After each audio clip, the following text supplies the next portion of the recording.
இன்னமும் தாமதமே. கைசலோ ஒரு அலுவலே சொல்லுங்க. கவனிப்போ, இந்த பாடல் ஒரு அர்த்தமுள்ள பாடல். என் ஜனமே நீ மனம் திரும்பு. இறுதி காலம் வந்தாச்சு. இந்த பல்லவியில கிறிஸ்தவனே மனம் திரும்பு.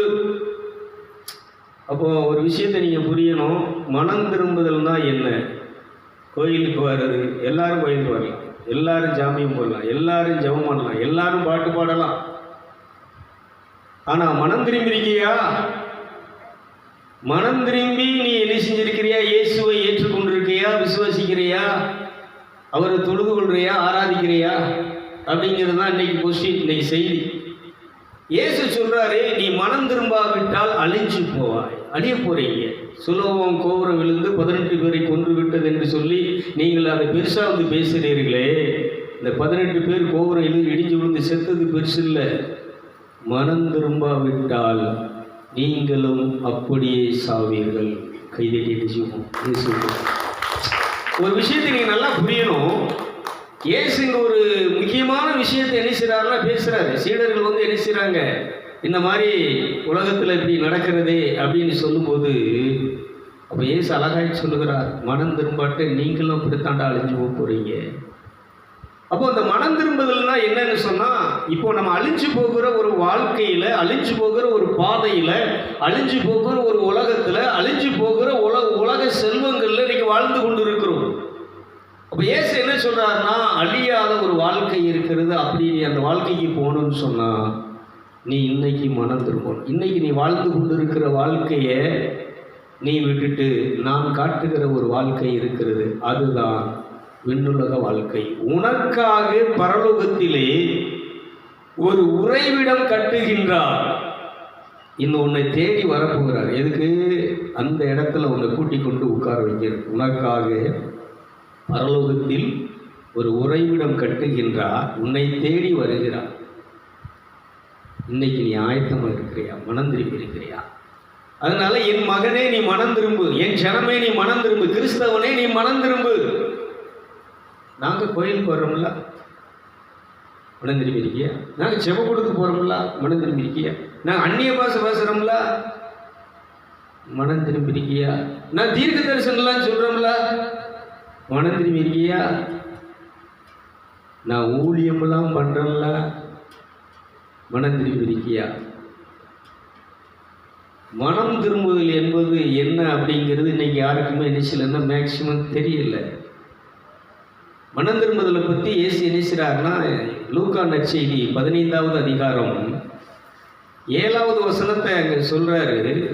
லூக்கா எழுதின நற்செய்தி, அதுபோல மனம் திரும்ப அவசியமில்லாத 99 நீதிமான்கள், தீர்க்கதரிசிகள், அந்நிய பாஷை பேசுகிறவர்கள், கோயிலுக்கு வருகிறவர்கள், ஜெபம் பண்ணுகிறவர்கள், ஜெப கூட்டத்துக்கு போகிறவர்கள்,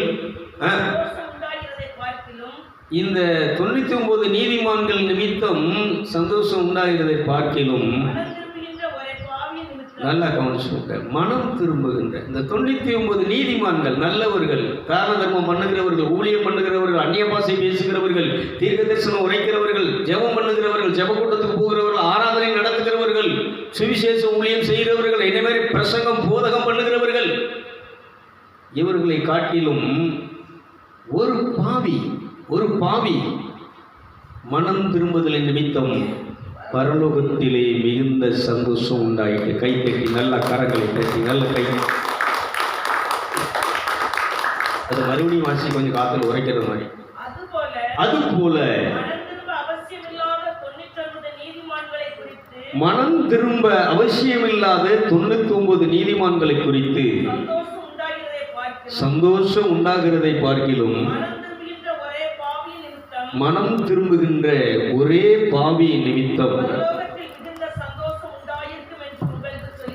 பரலோகத்திலே மிகுந்த சந்தோஷம் உண்டாயிருக்கிறது என்று நான் உங்களுக்கு சொல்லுகிறேன். அன்றியும் போதும் அது 3 விஷயத்தை சொல்லுவார். 3 விஷயம் 3 ஓமையில் கணேசரான இயேசு சொல்றாரு. இதில் சொல்கிறாரு, என்ன சொல்கிறாருன்னா 9, அதாவது 99 நீதிமான் இன்னைக்கு அப்படி தான் இருக்கிறாங்க. இந்த மனம் திரும்புதல்னா என்னன்னு சொன்னால், இயேசுவுக்காக எதையும் இழக்க தயாராக இருக்கிறவர், இயேசுவுக்காக எல்லாவற்றையும் துறக்க தயாராக இருக்கிறவர். அதனால தான் சொன்னார், சீடர்களை பார்த்து நீங்கள் எனக்கு சீடனாக இருக்க வேண்டும் என்று சொன்னால், அதே 14வது அதிகாரம் லூக்கா 14:28 எழுந்து நீங்கள் பார்த்தீங்கன்னா, லூக்கா எழுதின நற்செய்தி 14வது அதிகாரம், உங்களில் ஒருவன் கோபுரத்தை கட்ட மனதாயிருந்து அஸ்திவாரம் போட்ட பின்பு பார்க்கிறவர்கள் எல்லோரும்,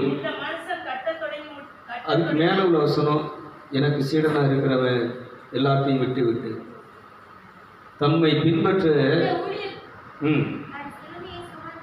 தம் சிலுவையை சுமந்து கொண்டு எனக்கு பின் செல்லாதவன் எனக்கு சீடனா இருக்க மாட்டான். போதும் போதும் போதும் போதும். இதில் சொல்லும்போது இந்த சீடர் எனக்கு பின் செல்ல விரும்புகிறவன் அவர் சிலுவை எடுத்துகிட்டு வரணும். அதுக்கு மேலே உள்ள வசனங்கள்லாம் என்ன சொல்லுதுன்னா, எல்லாவற்றையும் தாய் தகப்பன் அது இருக்கா, அது வாசிக்க போகிறோம்.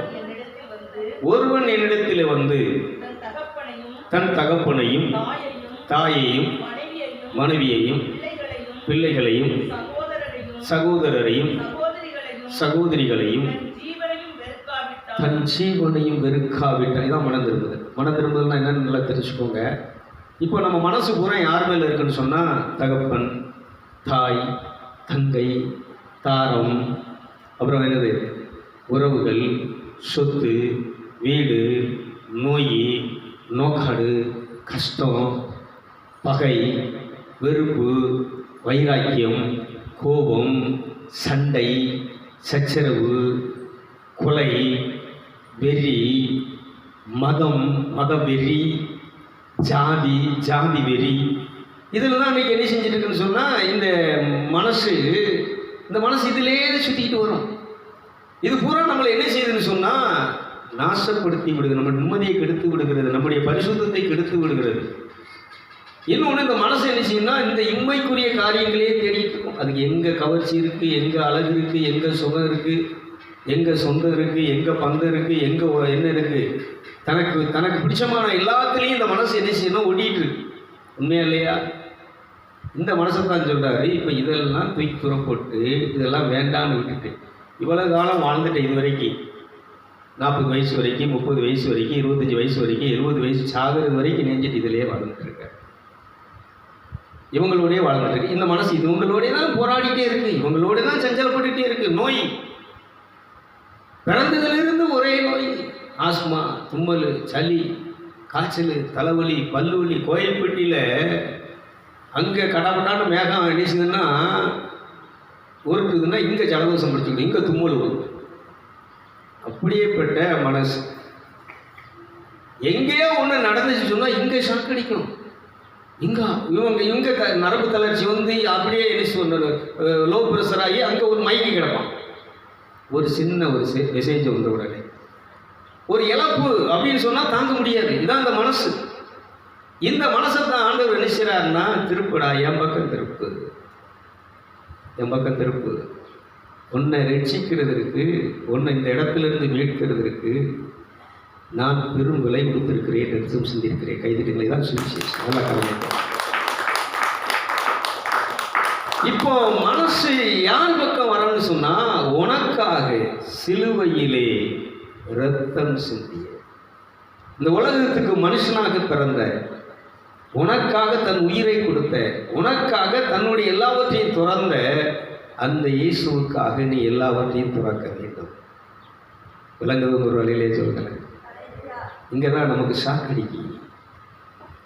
அவரை கும்பிடலாம், கோயிலுக்கு வரலாம், ஜெபம் கொடுத்துக்கு வரலாம், ஜெபம் பண்ணலாம், எல்லாம் பண்ணலாம், இழக்கணும். போன வார செய்தியில் சொன்னேன், உன்னை பலியாக்க நீ தயாராக்கினான், உன் பிள்ளையை நீ பலியாக்குவதற்கு தயாராகினான். இதான் மனம் திரும்புது. சகோதரியரை பற்றி சொன்னிருக்க, இந்த உடல் அழுகாமல் இருக்குன்னு சொன்னால் அவர் உண்மையாகவே ஒரு ராஜா வீட்டு பிள்ளை, அரசன், ஒரு நாட்டை ஆழ்ந்து கொண்டிருக்கக்கூடிய அரச குடும்பத்தில் உள்ள ஒரு அரசர் என்ன செய்கிறாருன்னா மனம் திரும்புகிறார். அதான் மனம் திரும்புதல். எல்லாத்தையும் துறந்துட்டு அந்த ராஜ்யம் வேண்டாம், அந்த ராஜ பதவி வேண்டாம், அந்த உல்லாச வாழ்க்கை வேண்டாம், அந்த மாது வேண்டாம், அந்த புறத்தில் இருக்கக்கூடிய அழகிகள் வேண்டாம், ராஜா தகப்பனுடைய அந்த பாசம் உறவு வேண்டாம், தாய் தந்தை எதுவுமே வேண்டான்னு சொல்லி துறந்து இந்த இயேசுவுக்காக, இந்த ஆன்மாவை ஆதாயப்படுத்துவதற்காக இந்த மண்ணுலகத்திலே மனம் திரும்பிய ஒரு மைந்தன் தான். அவருடைய உடல் தான் போகவில்லை, அழியாமல் இன்னைக்கு நினைச்சு கண்ணாடி பள்ளியில் உட்கார்ந்து கொண்டு இருக்கிறது. கைதிட்டுகள் அந்த சபையை. ஏங்க நீங்களும் நானும் என்ன வச்சிருக்கிறோம்? நோயையும் கஷ்டத்தையும் பாவத்தையும் சாமத்தையும் என்ன செஞ்சிருக்கிறோம்? சம்பாதிச்சு வச்சிருக்கிறோம். இதைத்தான் கேட்கிறாரு. என்ன செஞ்சிரு? கொடுத்துரு, பலியாக்கி. இதை என் கல்வாரியின் பலிபீடத்திலே வந்து நீ பலியாக்கி விட்டு மனம் திரும்பும் போது, இதை பலியாக்கி நீ மனம் திரும்பி என் மீது விசுவாசம் வைக்கும் போது, என்னை ஏற்றுக்கொள்ளும் போது, அந்த பரலோகத்திலே நான் உனக்கு உறவிடத்தை கட்டி வைக்கிறேன். இந்த கூட்டை விட்டு, இந்த சரீரமாகிய வீட்டை விட்டு நீ வெளியே வரும்போது நான் உன்னை அழைத்து கொண்டு போய் அந்த மறுமையிலே பரலோகத்திலே உன்னை அமரப் பண்ணுவேன். கைத்திட்டுகளை பார்ப்போம். எல்லா காரியங்களையும் பற்றி இதுதான் மனம் திரும்புதல். இதுதான் இன்னைக்கு இந்த நிமிஷத்துல இப்போ ஆண்டவர் வந்து உன்னை நீ இழக்கணும்னு சொன்னா அது இழக்கிறதுக்கு நீ தயாரா, அது இழக்கிறதுக்கு, இந்த உடலை இழக்கிறதுக்கு தயாரா இருக்கணும், உயிரை இழக்கிறதுக்கு தயாரா இருக்கணும். நீ ரொம்ப பாசம் வச்சிருக்கிற, ரொம்ப அன்பு வச்சிருக்கிற, உன்னுடைய பலியிடுதல். சங்கீதம் 50வது சங்கீதம் 5வது வசனத்தில் சொல்லுவார், பலிகளினாலே உடன்படிக்கை செய்த என்னுடைய புனிதர்களை கூட்டுங்கள். வாசிங்க பார்ப்போம். சங்கீதம் 50:5. பலியினாலே என்னோடு உடன்படிக்கை செய்து கொண்ட என்னுடைய பரிசுத்தவான்களை புனிதர்களை என்னிடத்திலே கூட்டுங்கள் என்றார். நல்லா கவனிச்சுக்கோ. கடவுள் சொல்றார், பலியினாலே என்னோடு உடன்படிக்கை செய்கின்ற என்னுடைய புனிதர்கள், பரிசுத்தர்கள், தேவனுடைய சாயலாக படைக்கப்பட்ட மனிதன் அவன். அதெல்லாம் கொஞ்சம் ஏன் மனதின்மை சொல்றார், ஏன் இந்த பலி இட சொல்றாருன்னு சொன்னா, நீ அடுத்த லெவலுக்கு கடவுளுடைய தன்மைக்கு போகணும்னா, கடவுளுடைய சாயலுக்கு போகணும்னா, அந்த கடவுளுடைய தன்மை, அன்பு, அமைதி, பொறுமை, சாந்தம், விசுவாசம், தன்னடக்கம் போன்ற அந்த தெய்வீக சுவாபங்கள், பண்புகள், குணங்கள், ஆரோக்கியம், இன்னொருத்தன் நோயை குணமாக்கக்கூடிய வல்லமை, பேயை ஓட்டக்கூடிய வல்லமை, அற்புதங்களை புதுமைகளை செய்யக்கூடிய இந்த குணநலங்கள், இந்த குணாதிசயங்கள் உனக்கு வேண்டும் என்று சொன்னால் நீ மனம் திரும்பு. அதனால இந்த சபரியார் போன இடம் பூரா என்ன செஞ்சுன்னா அற்புதங்கள் நடந்தது, நோய்கள் குணமானது, இவங்க செத்தவங்களை உயிரோடு எழுப்புனாங்க. இவங்க பட்டை மரத்தில் போய் தொட்டா பட்டை மரம் என்ன செய்யும், துளிர் விட ஆரம்பிச்சது. இவங்க ஒரு கிராமத்தில் போய் என்ன செஞ்சாங்கன்னா இயேசுவை பற்றி பேசினாங்கன்னா அந்த ஜனங்கள் மனசில் குத்துண்டு மனம் வருந்தி அழுது மனம் திரும்பி அந்த இயேசுவிடத்தில் வந்து சேர்ந்தார்கள். கைத்தறிகள் பார்ப்போம். இன்னைக்கு நாங்கள் முக்கி கத்துறோம், இயேசுவே ஆண்டவர், அவரே ரட்சகர். மனம் திரும்பாத நீ என்னதான் முக்குனாலும் ஒருத்தனும் என்ன செய்ய மாட்டாலும் மனம் திரும்ப மாட்டான். ஒரு ஊழியக்காரன், ஒரு சுவிசேஷகன், ஒரு தீர்க்கதரிசி மனம் திரும்பி தன்னை உயிருள்ள பலியாக, பரிசுத்த பலியாக ஆண்டவருக்கு தன்னை ஒப்பு கொடுத்து அந்த ரட்சிப்பையும் அபிஷேகத்தையும் பெற்று அவருடைய அழைப்பை பெற்று ஒரு மனிதன் ஊழியம் செய்வான் என்று சொன்னார், அவன் கால் வைக்கிற அந்த தேசம் அந்த தெய்வத்திற்கு படைச்சவருக்கு சொந்தமாகும். கைதட்டி நிச்சயம் நல்ல கரெக்ட். ஊருக்கு ஊர், தெருவுக்கு தெருவு, ஒரு ஊருக்கு 100 சபை இருக்குது, 100 கோயில். கோயில்பட்டி எடுத்துக்கிட்டீங்கன்னு சொன்னால் அங்கே ஒரு 100 இருக்கும். திருநெல்வேலி எடுத்துக்கிட்டீங்கன்னா அங்கே ஒரு 100 சபை இருக்கும். ஆனால் எல்லாரும் இதில் தான் இருக்கிறாங்க, மனம் திரும்பாமல் சர்ச்சைக்கு போகிறாங்க. எல்லாம் நல்ல சர்ச்சைக்கு போகிறாங்க அழகாக. போன வாரம் சொன்னோம்ல, கை இந்த இருக்குங்கிட்டு கை இருக்காது, துணி இருக்காது.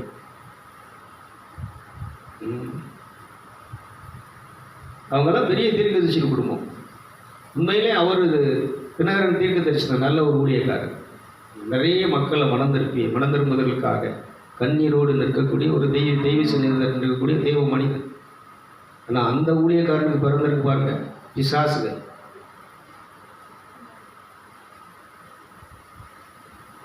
கிறிஸ்தவத்தையே என்ன செஞ்சிருக்குன்னு சொன்னால் கேவலப்படுத்தி நாசப்படுத்தி கொண்டிருக்க.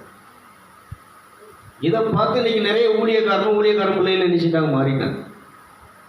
அதான் சொன்னேன், நீ ஊழியம் செய்யலாம், தீர்க்க தரிசனம் சொல்லலாம், அந்நிய பாசம் பேசலாம், ஆனால் மனம் திரும்பி இருக்கியா? நீ இந்த ஆடம்பரத்தை இன்னைக்கு இழக்கிறதுக்கு தியாகம் பண்ணுறதுக்கு நீ தயாராக இருக்க இல்லையே. இந்த சொகுசு வாழ்க்கையை தியாகம் பண்ணுறதுக்கு நீ தயாராக இல்லையே. உன் ஆடம்பரத்தையும் சொகுசையும் கவர்ச்சிகளையும் இழப்பது பலியாக்குவதை மனம் திரும்புதல். கைதிகளும் பார்ப்போம், நல்லா கரெக்ட்.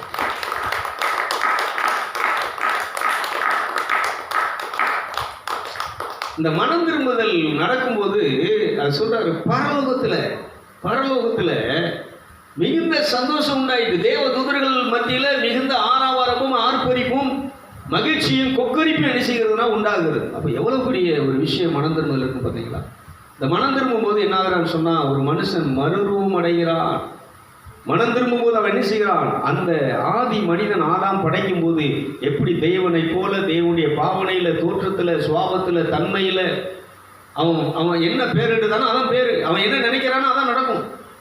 அப்படிப்பட்ட தெய்வீக தன்மையை, தெய்வீக சொருவத்தை, பரிசுத்தத்தை, புனிதத்தை, கடவுளுடைய அந்த தச்சு ரூபத்தை தகப்பனை போல பிள்ளை அப்படியே குறிச்சு வச்ச மாதிரி இருக்கான் பாரு அப்படின்னு சொல்கிறாங்க பார்த்தீங்களா?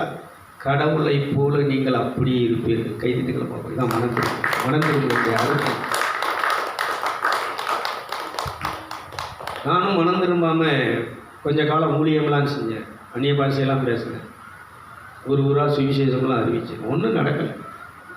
எனக்குள்ளே திருப்தி இல்லை. நானே இருப்பேனா சிந்திக்கிறவனா அப்படி தான் இருந்தேன். வாழ்க்கையில் போராட்டம் என்ன செய்யலாம் தீரலை. வாழ்வா சாவா என்ன கடவுளை தேடி இப்படி ஆயிடுச்சு என்னன்னு கேட்டால், அப்போ தான் சொல்கிறேன், நீ இன்னும் மனம் திரும்பலைடா.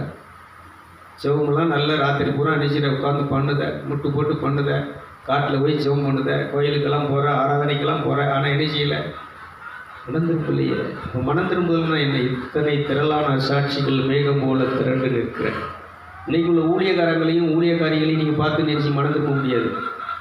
புனிதர்கள், பரிசுத்தவான்கள் சொன்ன சவேரியார், செலுஸ்தியார், அந்தோனியார், இந்த வனத்தந்தோனியார், வனத்து சின்னப்பரு, இந்த ஜார்ஜியார், இவங்களுடைய வாழ்க்கை சரித்திரங்களை படித்து பார்க்கும்போது தான் அவங்க எல்லாவற்றையும் விட்டு விட்டு இழந்து, உறவுகளை இழந்து, உடைமைகளை இழந்து, தாய் தகப்பனை இழந்து, அரச மேன்மையை இழந்து, அரச உடைகளையும் கிரீடத்தையும் கழட்டி வைத்துவிட்டு இந்த உடலை உயிருள்ள பலியாக, பரிசுத்த பலியாக இந்த படைச்ச இறைவனுக்கு நீச காணிக்கையாக ஒப்பு கொடுத்தார்கள். கைதிருக்கணும்.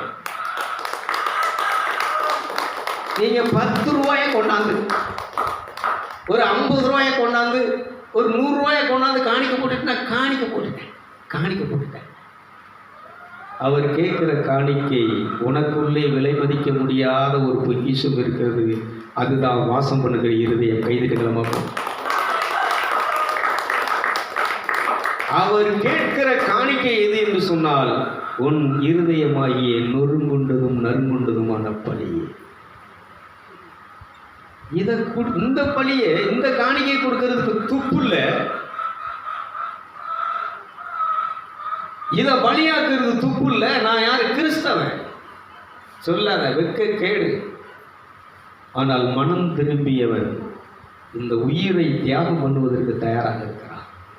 தன் குடும்பத்தில் தனக்குன்னு இருக்கக்கூடிய எதையும் தியாகம் பண்ணுறதுக்கு தயாராக இருக்கிறான். ஆனால் இன்னைக்கு கிறிஸ்தவ கூட்டம், இந்த உலகத்தில் இருக்க கூட்டம் எதுக்காக போயிட்டு இருக்கு? ஆசீர்வாதத்தை அடித்தார் ஆண்டவரே, தார ஆண்டவரே, நீ பிறந்ததுலேருந்து சாகிறது வரைக்கும் கொடுத்து தான் பார்க்குறாரு. உனக்கு இன்னும் என்ன செய்ய மாட்டேங்குது? பேராசை என்ன செய்ய மாட்டேங்குது? தீர மாட்டேங்குது. என்னத்தை கொடுத்தாலும் தீர மாட்டேங்குது. எவ்வளவு கொடுத்தாலும் என்ன செய்ய மாட்டேங்குது? தீராது. இந்த மனசுங்கிறது தீராது. முதல்ல ஒரு சைக்கிளை கேட்பேன், மறுபடியும் ஒரு பைக்கை கேட்பேன், மறுபடியும் ஒரு காரை கேட்பேன், ஒரு வீட்டை கேட்பேன், ஒரு மனைவியை கேட்பேன். மனைவியை கேட்ட உடனே அதுக்கு ஒரு துசுக்கு இன்னொரு மனைவி வேணும்ப. நல்லா நீ கவனிக்கணும். இந்த மனசுங்கிறது அதாங்க, அது கொஞ்சம் நல்லா இருக்கு. அக்காலை விட தங்கச்சி நல்லா குணமாக இருக்கிறாங்க. இந்த மனசுங்கிறது டைவர்ட் பண்ணிக்கிட்டே இருக்கும். ஒரு ஆளோட நிச்சயம் நிற்காது. அதனால தான் சொல்கிறார், இது ஓன்ட்ட இருந்து ஒன்று அழிச்சிருவோம், உன் பேரை கெடுத்துரும், அழகை கெடுத்துரும். நீ மனம் திரும்பி விட்டால், நீ மனம் திரும்பினால் அந்த பரலோகமே உன்னை பார்த்து சந்தோஷப்படும் கலிவரும் கைதிட்டியாச்சு.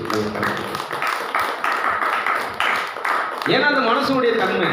இந்த இடம் மட்டும் போதாது, பக்கத்தில் அந்த இடத்தையும் வாங்கிடணும், அந்த இடத்தையும் வாங்கிடணும், அந்த இடத்தையும் வாங்கிடணும், அந்த இடத்தையும் வாங்கிடணும். இதுதான் அந்த மனசு. படித்து ஒரு வேலைக்கு போனதுக்கப்புறம் இன்னும் படிக்கணும். என்னப்பா அடிச்சு இன்னும் என்ன செய்யணும்? நீ சாகிறது வரைக்கும் படிச்சுக்கிட்டு தான் இருக்க போகிற, மனம் திரும்ப மாட்டேன். எங்கே போயிடுவ? படித்து கடைசியில் நீ நரகத்துக்கு அழிய போகிற. சம்பாதிச்சு பணம் படித்து வேலைக்கு போய் நீ என்ன செய்ய போகிற? அழிய போகிற. நீ பெரிய உத்தியோகத்தில் இருந்தாலும் நீ அழிய போகிற. இதைத்தான் சொல்கிறார். இதை வந்து வாசிக்க பார்ப்போம். அதே லூக்கா எழுதின நற்செய்தி 12வது அதிகாரம் 34வது வசனத்தை வாசிக்க பார்ப்போம். உங்கள் பொக்கிஷம் எங்கே இருக்கிறதோ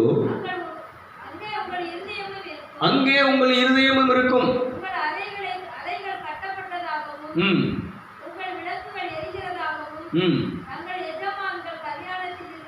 போதும். உங்கள் அறைகள் கட்டப்பட்டதாகவும் உங்கள் விளக்குகள் எரிகிறதாகவும் தங்கள் எஜமானன் கல்யாணத்துக்காக வந்து இதுக்கு அழகாக சொல்றாரு பாருங்க. அதில் 37வது வசனத்தை வாசிக்க பார்ப்போம். எஜமானன் வரும்போது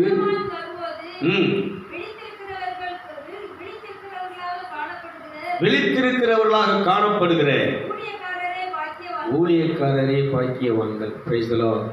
நல்லா கவனிச்சுக்கோங்க.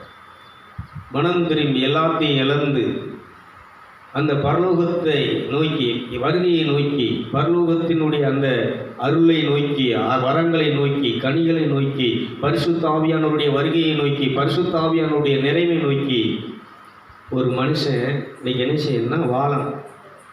இன்னைக்கு தேடுங்க. அழிஞ்சு போகும் உணவுக்காக நீங்கள் உழைக்க வேண்டாம், அழியாத உணவுக்காக உழையுங்கள்.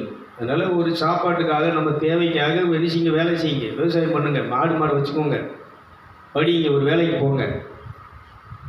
அது கிடைச்ச உடனே அதெல்லாம் நிறைவடைந்து, அதில் நிறைவடைந்து திருப்தி அடைந்து இதெல்லாம் நமக்கு போதும். இனி இந்த உடலை விட்டு இந்த சோல் ஆவி மேலே போகும்போது நமக்கு நிலையான ஒரு நகரம் இங்கே இல்லை, அது பரலோகத்திலே இருக்குது. கைதிட்டுங்களா? சர்ச்சைக்கு வர்றது, சர்ச்சில் ஒரு பாஸ்டருடைய வேலை என்னன்னா இதை போதிக்கிறது தான் வேலை. உனக்காக பரலோகத்தில் உறைவிடம் கட்டுகின்றார். உனக்காக பரலோகத்தில் உறைவிடம் கட்டுகிறார். நல்ல கைதி. உன்னை தேடி வருகின்றார். இன்று நீ ஆயத்தமா? உன்னை தேடி வருகின்றார். இன்று நீ ஆயத்தமா? என் சனமே மனம் திரும்பு, இயேசுவிடம் ஓடி வா. கிறிஸ்தவனே மனம் திரும்பு, இயேசுவிடம் ஓடி வா. தீர்க்கதரிசியே மனம் திரும்பு, இயேசுவிடம் ஓடி வா. விதிக்காலம் வந்தாச்சு, இன்னமும் தாமதமே.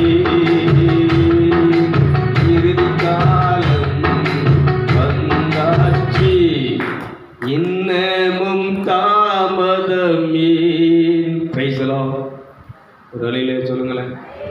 அதனால தாடி வளர்த்துட்டாப்புல, காவிச்சலை உடுத்திட்டாப்புல, அங்கி போட்டுட்டாப்புல பரலோகத்துக்கெல்லாம் போக முடியாதுங்க.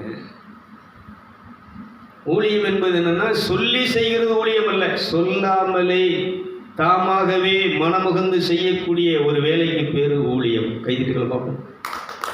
சேவை, சர்வீஸ்னா என்ன? ஏவணும், சொல்லணும், சொல்லி செய்யணும் அப்படிங்கிறது இல்லை. உன் மனசுக்குள்ள உந்தப்பட்டு உன்னை அந்த உள்ளார்ந்த மனுஷன் என்ன செய்யணும்? உந்தி தள்ளணும். கிறிஸ்துவனுடைய அன்பு என்னை நெருக்கி ஏவுகிறது. இதுதான் மனம் திரும்புதல். இது தாக்கம்பு கட்சி குத்துன மாதிரி சீக்கிரம் வாங்க, நேரத்தை வாங்க, ஞாயிற்றுக்கிழமை வாங்க, ஞாயிற்றுக்கிழமை என்ன செய்யாதீங்க. இது சொல்லி வரக்கூடியவங்க. சொல்லாமலே நீங்கள் என்ன செய்யணும்? கடவுளுக்கு முக்கிய முதலுரிமை கொடுப்பது. கடவுளுடைய இடத்தை இன்னொரு இடத்துக்கு என்ன செய்யக்கூடாது? கொடுக்கக்கூடாது.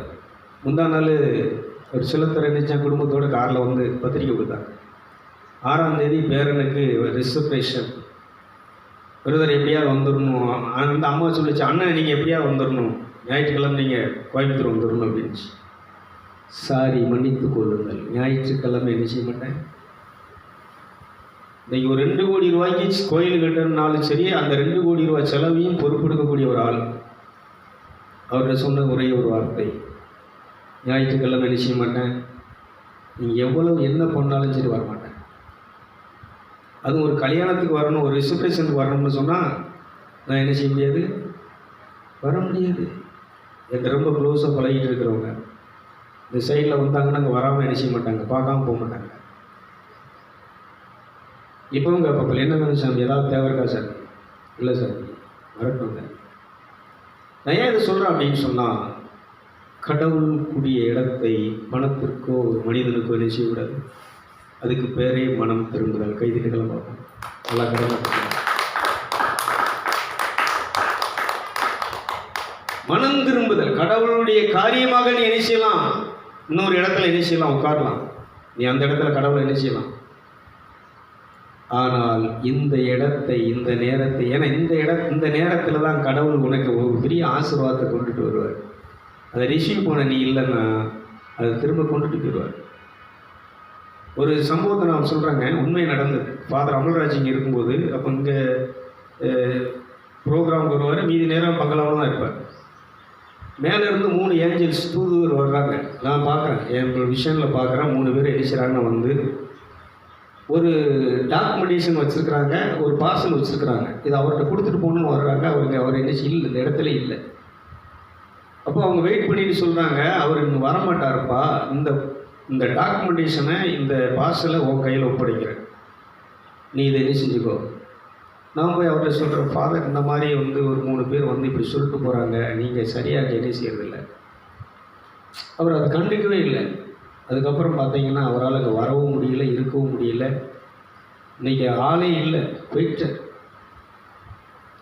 அதனால் கடவுள் என்ன செஞ்சுருக்கிறாரோ, ஒவ்வொருத்தருக்கும் ஒரு ஆசீர்வாதத்தை, அந்த பரலோகத்தினுடைய பண்டக சாலையை பொக்கிஷத்தை திறந்து வச்சிருக்கிறார். அது ஆவியின் கனி, தெய்வீக சாயல், பரிசுத்தம், நீதி என்னும் மாறு கவசம். எல்லாம் நீங்கள் கவனிச்சுக்கணும். இப்படி ஒரு தெய்வீக ஆடைகளை, பரிசுத்தம் என்னும் ஆடையை, துதி என்னும் ஆடையை, ஆராதனை என்னும் அபிஷேகம் ஒரு ஆடையை, இதெல்லாம் ஆடை. இப்படியேப்பட்ட, அதனால தான் கர்த்தரை தொழுது கொள்ள வருகிறவர்கள் பரிசுத்த அலங்காரத்துடனே தேவனை தொழுது கொள்ள வர வேண்டும். நல்ல கைதிக்கு நிச்சயம், நல்ல கரெக்ட். கர்த்தர் ஆவியானவர், அவரை தொழுது கொள்கிறவர்கள் ஆவியிலும் உண்மையிலும் தொழுது வேண்டாம். உண்மையிலே இங்கே வரும்போது என்ன செய்யணும், நீ ஒரு அலங்கரிப்போடு வர வேண்டும். அலங்காரம்னா பூ வச்சு, பொட்டு வச்சு, ஏதோ மேக்கப் பண்ணி வரதில்லை. இந்த கை அரக்கை சட்டை போட்டுட்டு வரதில்லை. அது பரிசுத்தம் என்னும் ஆடை, நீதி என்னும் ஆடை, துதி என்னும் ஆடை, ஆராதனையின் அபிஷேகம். இது இருந்த அந்த அபிஷேகம் எங்கே கொண்டு போகும்னா, அந்த பரலோகத்தில் தேவனுக்கு முன்பாக உன்னை மண்டியிட செய்யும், தலை வணங்க செய்யும், மோகப்பெரு உண்டு தொழுது கொள்ள செய்யும். தொழுது என் நாமத்தை பிரஸ்தாவப்படுத்துகிற தொழுது கொள்ள எந்த ஸ்தானத்தில் நான் வந்து உங்களை ஆசீர்வதிப்பேன். அங்கே தான் ஆசீர்வாதம் இருக்கிற. கைதட்டி விஷயம். அப்போ இன்னைக்கு இந்த மனம் திரும்புதலை இன்னைக்கு நம்ம கொஞ்சம் அலசி பார்ப்போம். அதனால் கொஞ்சம் யோசிங்க. நான் இன்னைக்கு எல்லா மதத்தவரையும் நான் குறை சொல்ல, எல்லார்ட்டையும் பக்தி இருக்குது. கோயிலுக்கு போகிறதுலையோ, சாமி கும்பிடுறதுலையோ, குழாய் வெட்டுறதுலையோ, அன்னைக்கு உள்ள செலவு எவ்வளவுனாலும் சரி செலவழிக்கிறது இன்றைக்கி தயாராக இருக்கிறாங்க. இது வந்து நான் என்ன சொல்கிறேன்னா, குறை சொல்லலை. எல்லா மதத்தவர், கிறிஸ்தவங்க மட்டும் இல்லை, எல்லா இந்துக்கள், முஸ்லீம் எல்லாருமே கோயிலில் வந்து, அதான் சொல்கிறேன், ஆயிரக்கணக்கில் லட்சக்கணக்கில் செலவழித்து ஒரு காரியத்தை நடத்துறதுக்கு, சாப்பாடு போடுறதுக்கு, அன்னதானம் பண்ணுறதுக்கு, இன்னும் வேறு ஒரு கோயில் எடுத்து வைக்கிறதுக்கு எல்லாமே என்ன செய்கிறாங்க. அதே மாதிரி ஒரு கோயில் கூட அதில் அந்த கருவறையில் இருக்கக்கூடிய இதுகளுக்கு என்னெல்லாம் பண்ணணும் எல்லாம் பண்ணுறாங்க. இது வந்து வழிபாடு, மத வழிபாடு. ஆனால் இங்கே சொல்கிறது மனம் திரும்புதல். திருவிழா லட்சக்கணக்கில் என்ன செய்கிறாங்கன்னா, சீரியல் போட்டு அந்த 13 நாள் 10 நாள் 13 நாள் நவநாள்கள் பூசைகள், அங்கே பாடல் திருப்பலி, ஏகப்பட்ட விஷயங்கள் என்ன செய்யுதுன்னா நடக்க, வழிபாடுகள் நடக்கு. இதெல்லாம் நான் என்ன செய்யலை, தப்பு சொல்லலை. ஆனால் அங்கே என்ன செய்யலை, மனம் திரும்பாத திருவிழாக்கள், மனம் திரும்பாத கன்வென்ஷன் கூட்டங்கள், மனம் திரும்பாத ஜெப கூட்டங்கள், மனம் திரும்பாத நவநாள்கள், இது எல்லாமே என்ன செய்யுன்னு சொன்னாங்க. கடைசியில் ஒன்று ரோட்டில் விட்டுருவோம். பாடி சுடுகாட்டுக்கு தான் போக முடியும். எங்கே போக முடியாது சொல்லுங்கள்? மனம் திரும்பலாம் எங்கே போக முடியாது? உனக்கு கட்டி இருக்கிற அந்த உறைவிடத்துக்கு நீ என்ன செய்ய முடியாது. இதை புரிஞ்சுக்கோங்க, இதை புரிஞ்சுக்கோங்க. அதனால் சுடுகாட்டுக்கு நல்லா தூக்கிட்டு போவாங்க. சாமியார் 4 பிஷப் வந்து என்ன செஞ்சார், அடக்கம் பண்ணார். சுடுகாட்டில் தான் ஒன்று பிஷப்பு கொண்டு அடக்கம் பண்ண முடியும். சாமியார் 2 சாமியார் 3 சாமியார் வந்து என்ன செஞ்சாங்க, பூசை வச்சு ஜம் பண்ணி என்ன செஞ்சாங்க, அடக்கம் பண்ணாங்க. சுடுகாட்டுக்கு தான் போக முடியும். இந்த சாமியாரால், பிஷப்பால், இந்த பாஸ்டரால் என்ன செய்ய முடியாது, அந்த பரலோகத்துக்கு கொண்டு உன்னை சேர்க்க முடியாது. இதை சேர்க்கணும்னு சொன்னால் உனக்காக பலியான, பலி செலுத்திய, இரத்தம் சிந்திய இந்த இயேசு ஒருவரால் மட்டும்தான் கொண்டு போக முடியும். உனக்காக இடத்தை ஆயத்தப்படுத்திவிட்டு உன்னை அழைத்து செல்ல வரக்கூடிய, வந்து உன்னை கூட்டிகிட்டு போகிற இந்த இயேசு ஒருத்தரால் மட்டும்தான் உன்னை இந்த பரலோகத்திலே கொண்டு உட்கார வைக்க முடியும் என்று சொல்லி இந்த நிகழ்ச்சியை நிறைவு செய்கிறேன். Praise the Lord. அல்லேலூயா.